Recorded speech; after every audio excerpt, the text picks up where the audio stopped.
Goeiedag. Ek wil graag vir jou vandag herinner aan iets ongelooflik. Jy is diep geliefd deur God die Vader.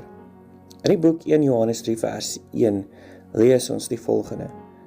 Kyk watter groot liefde die Vader aan ons bewys het, dat ons kinders van God genoem kan word. En dit is wie ons werklik is. Die woord bewys of gegee beteken God het nie sy liefde met 'n maatbeker uitgedeel nie. Nee, hy het dit uitgestort oorvloedig en vrylik. En hy noem ons nie net volgelinge of diensknegte nie. Nee, hy noem ons sy kinders. Jy sien, jy hoef nie sy liefde te verdien nie. Jy het dit reeds. Ongeag hoe jy voel of wat jy gedoen het, jou identiteit as kind van God is veilig en vas.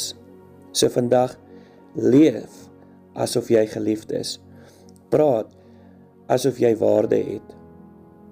En onthou, jou hemelse Vader sien jou, hy ken jou, en hy noem jou sy eie. Kom ons bid saam. Vader, dankie vir u ongelooflike liefde. Dankie dat ons u kinders genoem kan word. Nie omdat ons dit verdien het nie, maar omdat u ons gekies het.